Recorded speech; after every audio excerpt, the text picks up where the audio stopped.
আমরা হচ্ছে স্টার্ট করছি মহাকর্ষ অভিকর্ষ চ্যাপ্টার 6, ঠিক আছে? মহাকর্ষ অভিকর্ষ।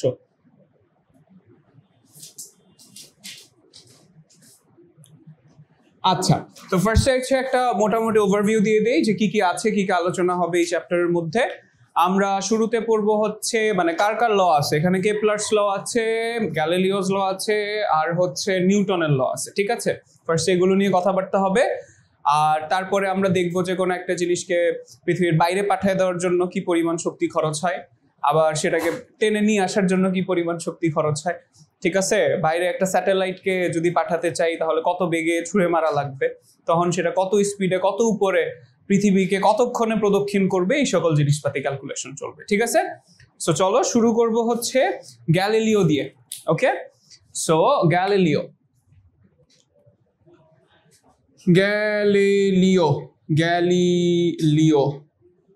গ্যালিলিওর সূত্র। সো গ্যালিলিও কি করলো? গ্যালিলিও সাহেব হচ্ছে প্রতিদিন সকালে ওখানে একটা লিনিং টাওয়ার আছে ইতালিতে, ঠিক আছে, পিসা শহরে। সো ওই লিনিং টাওয়ার থেকেও প্রতিদিন ওখানে যাইতো আর উপর থেকে জিনিসপাতি নিচে ফালাই দিত, আবার নিচে থেকে কুড়াই নিয়ে এসে আবার উপরে ফেলতো, ঠিক আছে? ইম্যাজিন দ্যাট, যে ও হচ্ছে তোমার প্রতিবেশী। ওকে, তুমি দেখো যে প্রতিদিন সকালবেলা একটা লোক উঠে এসে যাইতেছে, উপর থেকে জিনিসপাতি ফেলে দেয়, আবার নিচে থেকে কুড়ে নিয়ে আবার উপর থেকে ফেলে, সারাদিন এটা করে। রাতের বেলা হচ্ছে আকাশের দিকে তাকায় থাকে, ঠিক আছে? সারা রাত আকাশের দিকে তাকায় থাকে আর সারাদিন হচ্ছে উপর থেকে জিনিসপাতি নিচে ফেলতে থাকে। So that was Galileo. কি ভাববা বলো তো লোকটারে?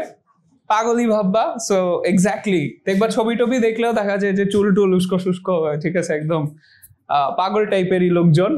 তো যাই হোক, গ্যালিলিও সাহেব ওয়াজ দ্য ফার্স্ট পারসন যে বলছে যে পৃথিবী সেন্টারে না, ঠিক আছে? এর আগ পর্যন্ত বিফোর গ্যালিলিও মানুষজন ভাবতো যে পৃথিবী হচ্ছে সৌরজগতের সেন্টার, বাট পরবর্তীতে হচ্ছে Galileo was the first person যে ওই যে আকাশের দিকে তাকায় তাকায় বলছে যে না, আসলে পৃথিবী হচ্ছে সেন্টারে না, রাদার সান, সূর্য যেটা সেটা হচ্ছে সেন্টারে, পৃথিবী হচ্ছে আশেপাশে ঘুরতেছে। ওকে, এইটা যদিও এটার জন্য পরবর্তীতে তাকে মৃত্যুদণ্ড দেওয়া হয়, বিকজ দ্যাট গোজ এগেইনস্ট তখনকার আমলের যে বিশ্বাস ছিল, ঠিক আছে, ধর্মীয় বিশ্বাস যেটা, সেটার এগেইনস্টে যায় সেটা। তো ক্রিশ্চিয়ানিটির মধ্যে ওরা ইন্টারপ্রেট করছিল এরকম ভাবে যে পৃথিবী হচ্ছে সেন্টার। ওকে, ইদানিং এসে তুমি যদি ধরো 2006-07 দিকের কোনো ওয়াজ শোনো, হুজুরদের ওয়াজ, ঠিক আছে, যখন ইন্টারনেট এতটা ব্যাপক হয় নাই, ওই হুজুরদের ওয়াজ শুনলেও দেখবা যে কিছু কিছু হুজুরও মানে এমন ভাবে ওয়াজ করতেছে যে পৃথিবী হচ্ছে সেন্টার, এসে বাকি সবকিছু আশেপাশে ঘুরতেছে টাইপের।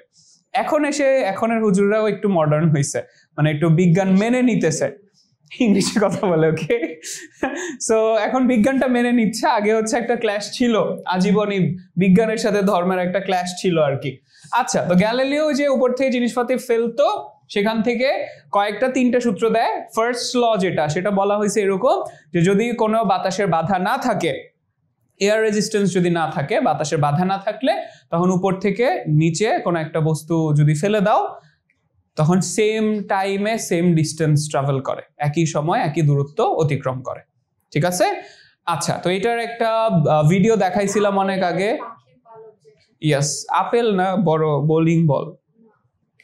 আচ্ছা, যাই হোক, ইয়াস, তুমি যেটাই ফেলো না কেন উপর থেকে, পাখির পালক ফেলো আর আপেল ফেলো আর যে একটা বল ফেলো, যদি বাতাস না থাকে, বাতাসের বাধা না থাকে, তখন দুইটা সেম টাইমে মাটিতে পড়বে, ঠিক আছে? That's the thing.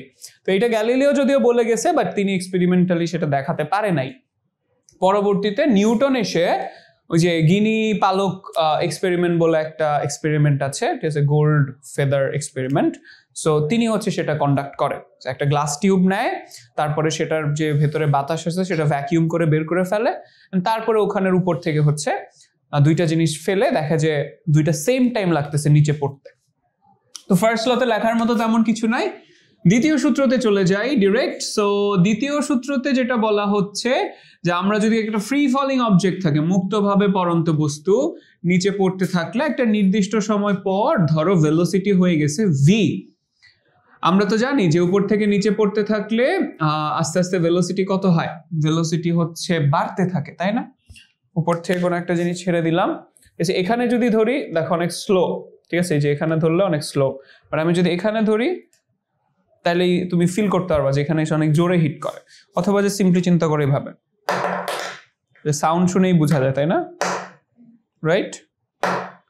আর আমি যদি এটাকে এখান থেকে ফেলি, সাউন্ডটাই বেশি। সাউন্ড বেশি কেন? বিকজ গতিশক্তি বেশি, কাইনেটিক এনার্জি বেশি, দ্যাট মিনস গতি বেশি, ভেলোসিটি বেশি। তো এটা কিভাবে রিলেটেড বলা হচ্ছে, যদি টি টাইম লাগে to come to travel this length, তখন তোমার ভেলোসিটি হবে ইজ প্রপোর্শনাল টু টাইম, বেগ যেটা সেটা সময়ের সমানুপাতিক। ঠিক আছে, এই গেল একটা। আর দ্বিতীয় সূত্র যেটা, তার মানে উপরেরটাকে যদি ইলাবোরেট করি, যত বেশি টাইম যেতে থাকবে ভেলোসিটি বা স্পিড তত কি হতে থাকবে? বাড়তে থাকবে। ওকে, আর প্রথম সূত্র তাহলে সরি তৃতীয় সূত্র যেটা, তৃতীয় সূত্রতে বলা হচ্ছে এগেইন, যদি আমার ফ্রি ফলিং অবজেক্ট উপর থেকে নিচে পড়তে থাকে এবং যদি টি টাইমে এইচ ডিস্টেন্স ট্রাভেল করে, তখন বলা হচ্ছে যে H is proportional to T squared. ঠিক আছে, টাইম হচ্ছে T, H is proportional to T square. অর্থাৎ যে দূরত্বটা অতিক্রম করতেছে সেটা সময়ের বর্গের সমানুপাতিক।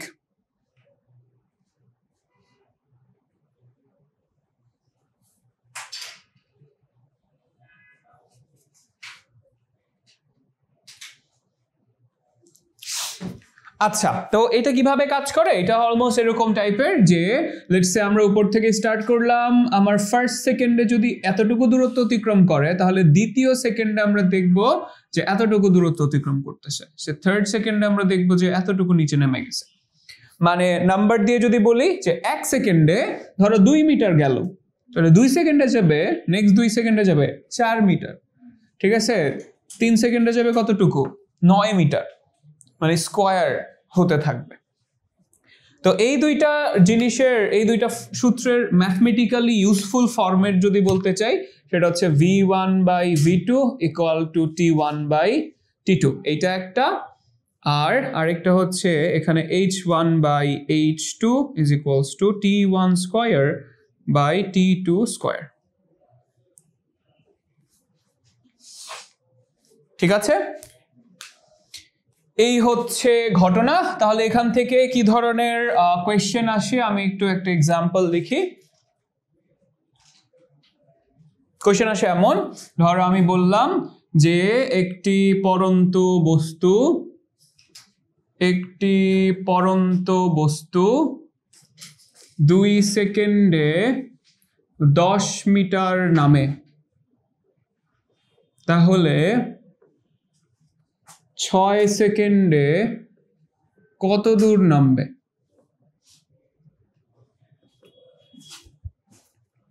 2 সেকেন্ডে 10 মিটার, 6 সেকেন্ডে কত দূর নামে? তাহলে এইচ রিলেটেড কোয়েশ্চেন, তাই তো? সহজ না? h1/h2 is equal to t1 squared by t2 squared, মান বসায় দিলেই হয়ে যাচ্ছে 10/h2। এখানে হচ্ছে 2 square by 6 square, so h2 এর ভ্যালু ক্যালকুলেট করতে হবে এখান থেকে। 90 মিটার। ঠিক আছে, 90 মিটার। এই h2 কিন্তু ওই যে 6 নাম্বার সেকেন্ডে যেই দূরত্ব অতিক্রম করছে সেটা। ওকে, আচ্ছা, আর এবার হচ্ছে আরেকটা এক্সাম্পল লিখব, যে কোনো পড়ন্ত বস্তুর বেগ 2 সেকেন্ডে হয় 4 মিটার পার সেকেন্ড, তাহলে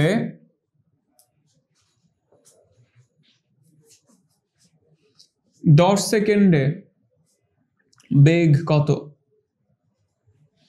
2 সেকেন্ডে 4 মিটার পার সেকেন্ড হয়ে গেছে।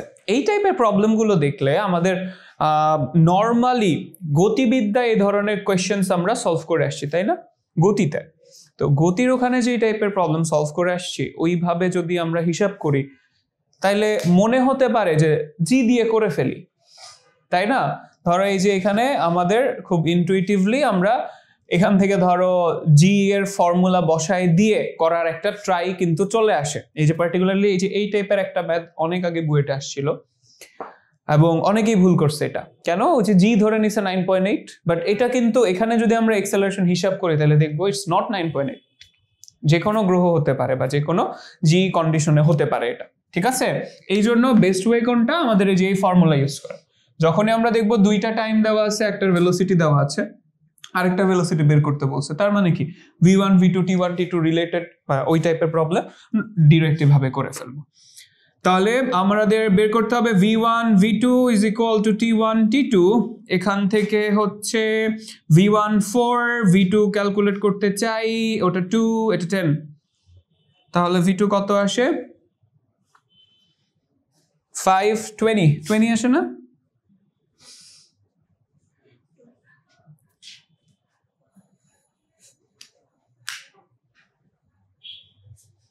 হ্যাঁ, এটা 5 গুণ হয়েছে, টাইম কত গুণ হয়েছে? 5 গুণ, তাহলে ভেলোসিটি কত গুণ হয়েছে? 5 গুণ, 4 5 20। ওকে, সো এই ছিল গ্যালিলিওর কাহিনী। গ্যালিলিওর জিনিস নিয়ে তেমন কোনো ঝামেলা নাই। তোমাদের ফিজিক্সে যখন তোমরা হচ্ছে করবা, ফিজিক্সে যখন প্র্যাকটিক্যাল করবা, তখন দেখবা গ্যালিলিওর একটা এক্সপেরিমেন্ট তোমাকে লিখতে হবে, ঠিক আছে? গ্যালিলিওর এই পরীক্ষণটা তোমাকে লিখতে হয়। ওখানে হচ্ছে এরকম একটা লিনিং একটা জিনিস থাকে, এখানে একটা বার থাকে, বারের উপর থেকে একটা ভারী বল ছেড়ে দেয়, ঠিক আছে? সো ওটা দিয়ে স্টপ ওয়াচ দিয়ে দিয়ে ওই মার্ক করা লাগে যে 1 সেকেন্ডে কতটুকু গেল, 2 সেকেন্ডে কতটুকু গেল। ওটা থেকে তারপরে খুব সহজেই বোঝা যায় যে h is proportional to t square, ঠিক আছে? এই হচ্ছে কথা। আর তারপর আবার ভেলোসিটিও চাইলে ক্যালকুলেট করে করে দেখা যায় যে exactly v is proportional to t also। আর জিনিসগুলো যদি একদমই অপরিচিত লাগে তাহলে দেখো আমাদের পরিচিত কিছু ফর্মুলা ছিল, v is equals to u plus at, উপর থেকে যখন পড়ে তখন কি লিখি? u plus gt। আচ্ছা, তো ধরে নিচ্ছি free falling object, initial velocity 0, যদি তাই হয় তাহলে velocity equal to gt। g কি আবার? g হচ্ছে কনস্ট্যান্ট, কনস্ট্যান্ট তুলে দিলে v is proportional to t। Proportional থেকে ইকুয়াল আনতে হলে কনস্ট্যান্ট দেওয়া লাগে, আর আমরা কনস্ট্যান্টটা তুলে দিলে ইকুয়ালটা কি হয়ে যায়? প্রপোর্শনাল হয়ে যাচ্ছে। আবার চিন্তা করো যে h is equals to ut plus half gt square, চিনি। এবার ইনিশিয়াল ভেলোসিটি 0 ধরে নিলে h is equals to half gt square, half g পুরোটা কি একটা কনস্ট্যান্ট, তাহলে h is proportional to t squared. দেখছেন? এটাই জাস্ট এক একটা গ্রহের জন্য জি এক এক রকম হয়, এবং he had no idea about G, ঠিক আছে? আলটিমেটলি এর জন্য জি নিয়ে কিছু বলে নাই। এরপর আরেক পাগল আসছে, ঠিক আছে? নাম হচ্ছে কেপলার। কেপলার হচ্ছে তার গুরু, আরেক পাগল টাইকো ব্রাহের শীর্ষ। সো তারাও কি করতো? এরা দুইজন হচ্ছে সকাল সকাল ঘুম থেকে উঠে, আশেপাশে একটা পাহাড় ছিল, সকালে না রাতের বেলা সরি, কিন্তু সন্ধ্যা হলে ওই পাহাড়ে চলে যেত, পাহাড়ে গিয়ে উপরে তাকায় থাকতো। এরাও জাস্ট খালি চোখেই পৃথিবী হচ্ছে মানে দেখছে আর কি, দেখে দেখে এইসব সূত্র আবিষ্কার করছে। So they were kind of brilliant আসলে, বাট একটু ডিলিউশনাল না হলে নতুন কিছু আসে না, বুঝছেন? এই হলো কাহিনী। তো একটু দেলুলু হওয়া লাগে আর কি।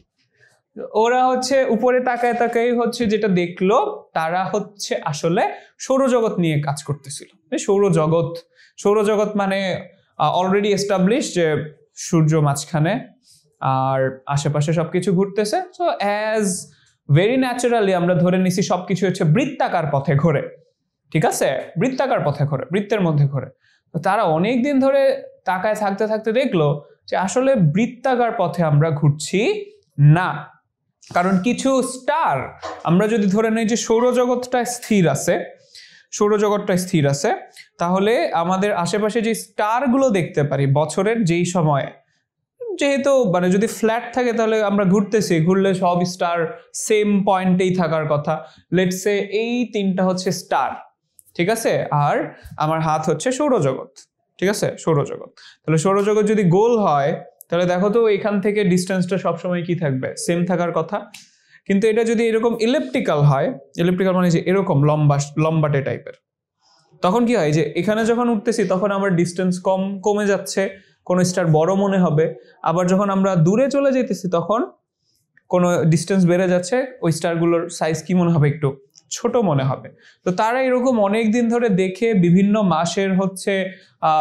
মাসে বিভিন্ন স্টারগুলো কোথায় কোথায় থাকে ওগুলো একে একে তারপর সিদ্ধান্তে আসলো 3টা সূত্র দিছে টোটাল। তার মধ্যে প্রথম সূত্রতে বলা হচ্ছে যে আমাদের সোলার সিস্টেমে সূর্যকে পৃথিবী হচ্ছে একটা এরকম ইলিপ্টিক্যাল প্যাথ বা উপবৃত্তাকার পথে প্রদক্ষিণ করে, ঠিক আছে।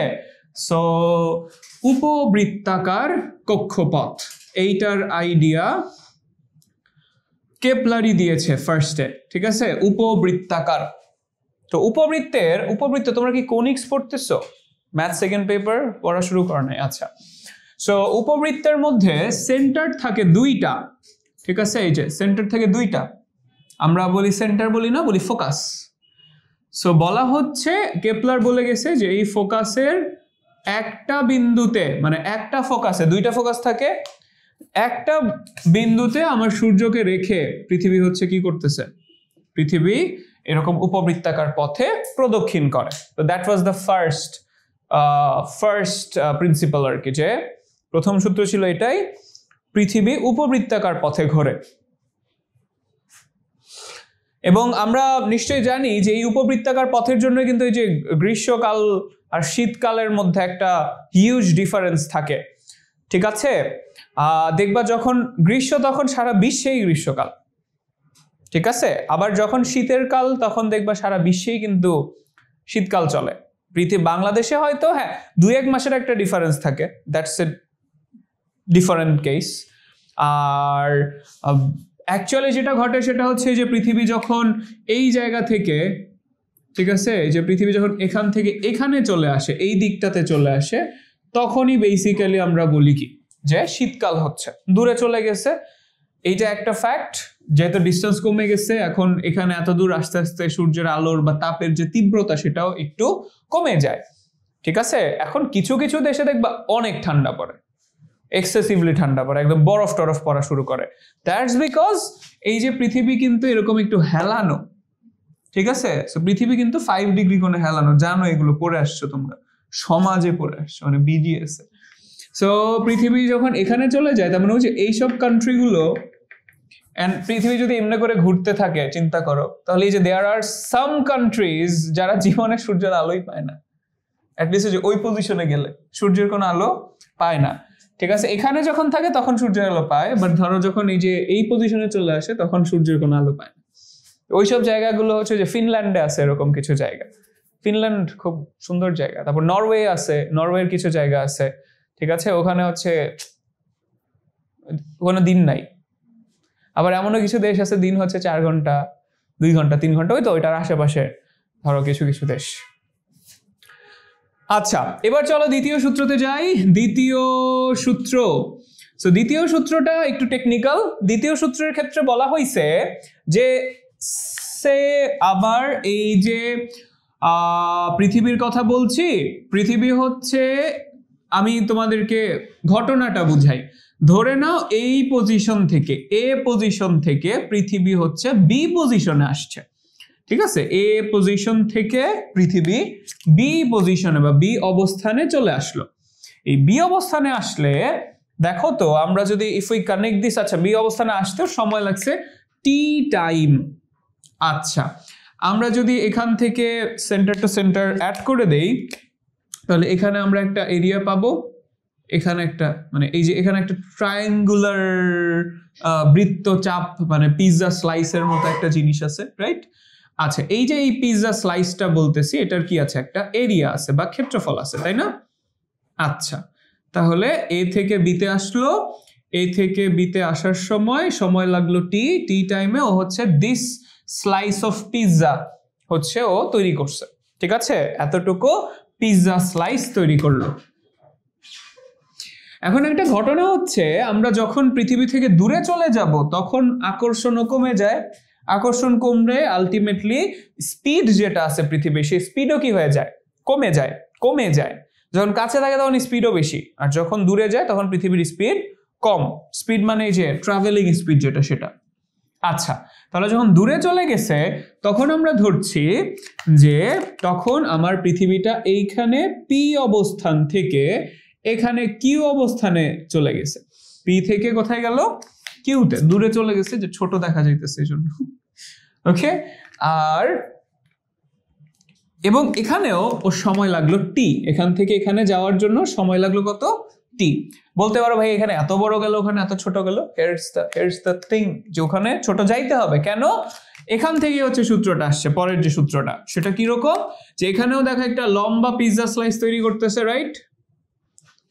ঠিক আছে, তো বলা হয়েছে আমাদের কেপলার সাহেব বলে গেছে যে এই দুইটা পিৎজা স্লাইসের এরিয়া বা ক্ষেত্রফল হবে সমান, এরিয়া বা ক্ষেত্রফল হবে সমান। তাহলে তুমি যদি সিম্পলি এটাকে একটা ট্রায়াঙ্গেল হিসেবে কনসিডার করো,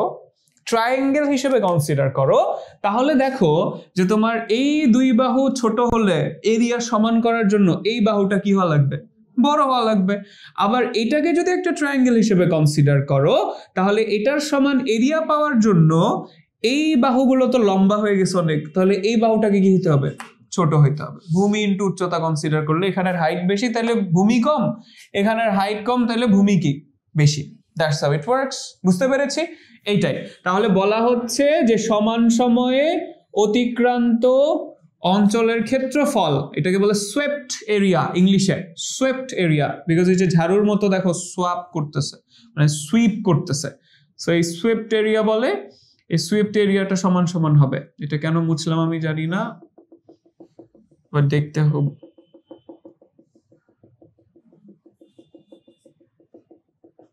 এবার ঠিক আছে, ঠিক আছে, এই গেল কথাবার্তা। ওকে, সো আমরা কিভাবে বলতে পারি যে সমান সময়ে বইয়ের থেকে দেখে নিও ভাই। স্পিকিং অফ বই, বাই দ্য ওয়ে আপনাদেরকে বলছিলাম যে আমাদের ফিজিক্স বই ইনশাল্লাহ এই সপ্তাহের মধ্যেই চলে আসবে। ড্রিমার্সের বই, it's a complete practice book of physics on pretest syllabus. ঠিক আছে, প্রিটেস্ট সিলেবাস।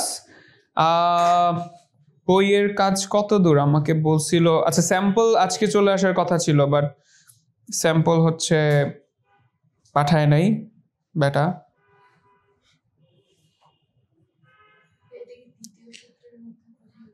এটা দ্বিতীয় সূত্র, এই যে হিয়ার ইজ দ্য কভার।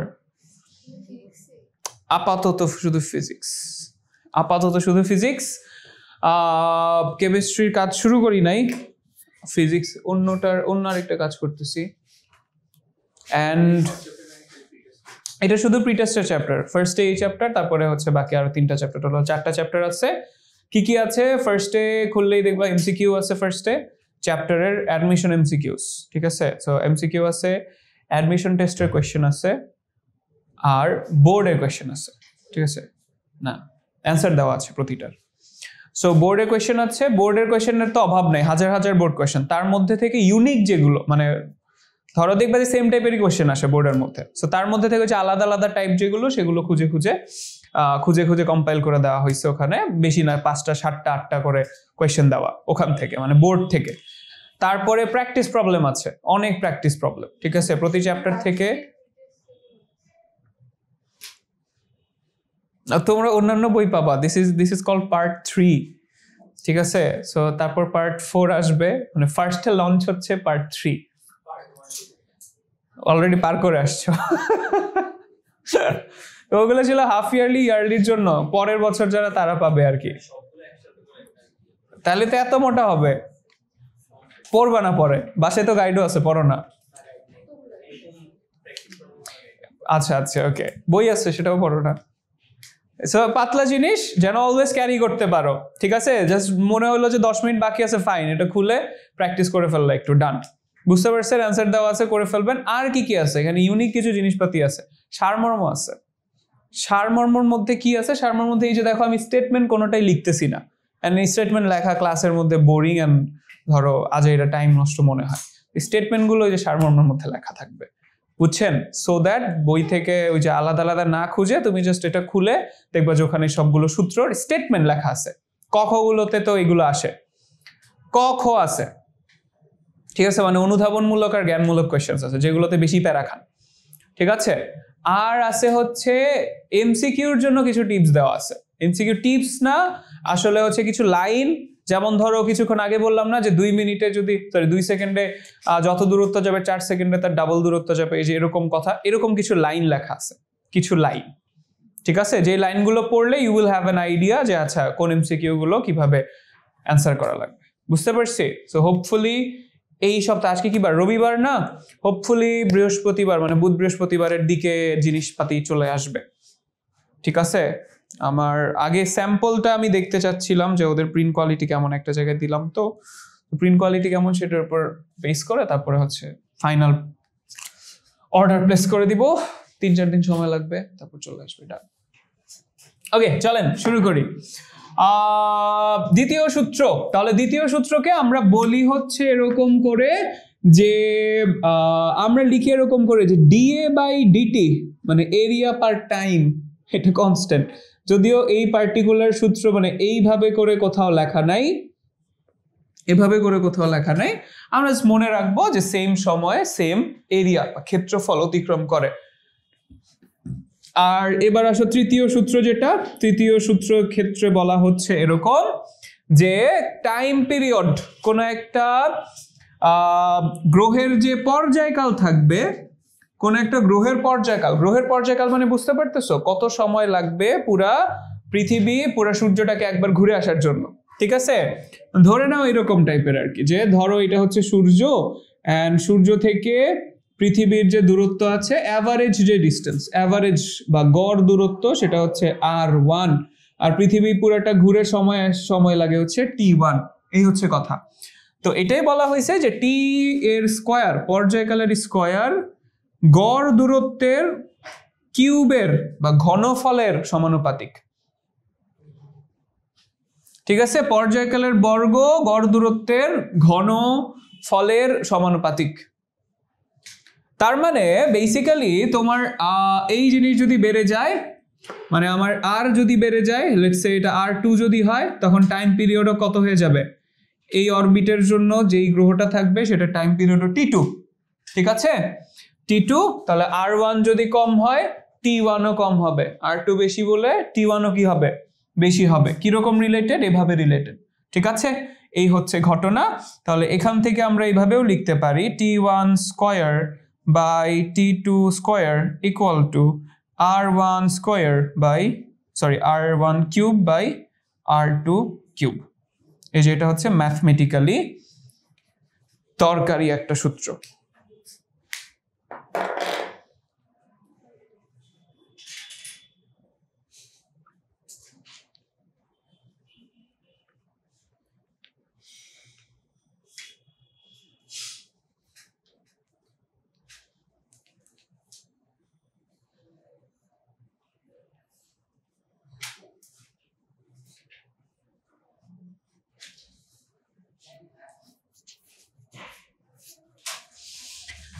ওকে, লেখা হয়েছে সবকিছু, ভেরি গুড। তাহলে চলো আমরা একটু, এখান থেকে কোনো প্রশ্নই আসে না, জাস্ট এমসিকিউ যদি আসে বা স্টেটমেন্ট লিখতে দিল।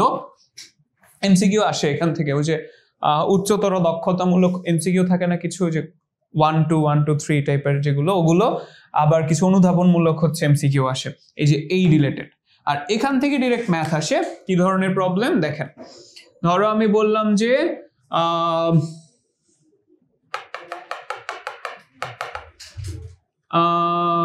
দাঁড়াও, প্রবলেম দেখেই বলি। এটা হচ্ছে যে পর্যায়কাল রিলেটেড প্রবলেমস। ঠিক আছে, পর্যায়কাল রিলেটেড প্রবলেম।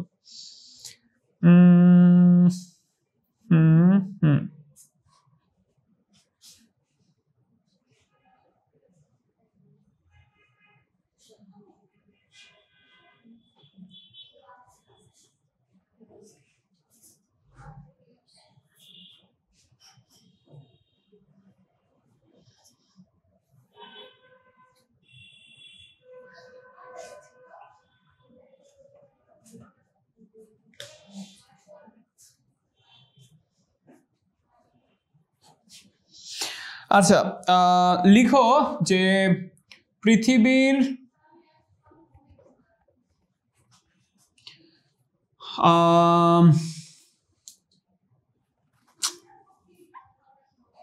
আচ্ছা, পৃথিবী ও সূর্যের মধ্যে দূরত্ব, পৃথিবী ও সূর্যের মধ্যে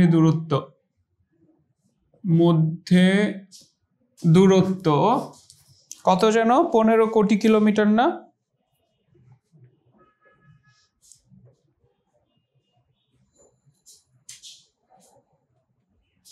Between, so that's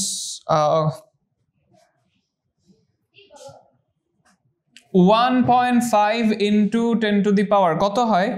মিলিয়নে কত হয়? Million kilometres. ও, আমি কেন প্যারা নিচ্ছি, আমি তোমাদের উপর প্যারা ঝুলাই দিব। 151 মিলিয়ন কিলোমিটার, ঠিক আছে? আর লিখবা নেপচুনের দূরত্ব। নেপচুনের দূরত্ব হচ্ছে 4.5 বিলিয়ন কিলোমিটার্স।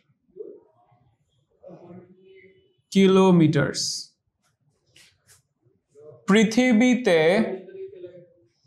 365 দিনে 365 days, আর্থ ডেজ, ঠিক আছে? 365 দিনে বছর হলে নেপচুনে কত দিনে এক বছর হয়?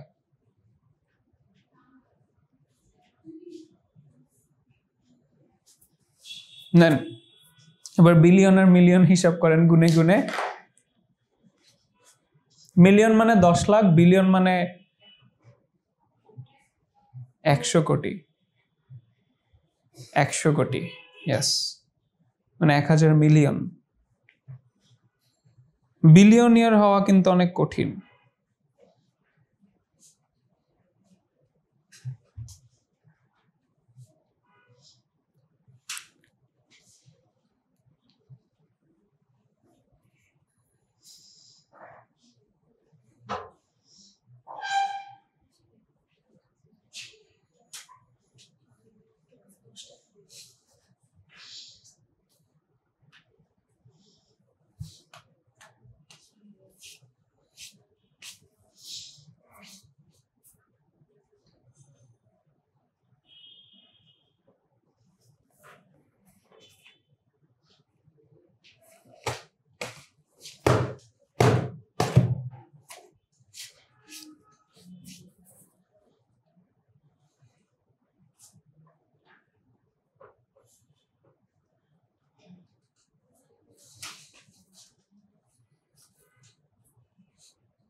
করেছেন কিছু? কি করেছেন?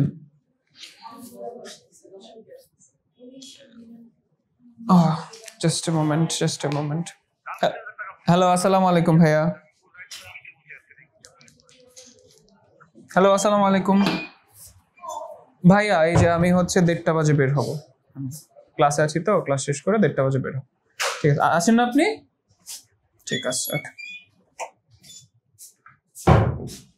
ওকে।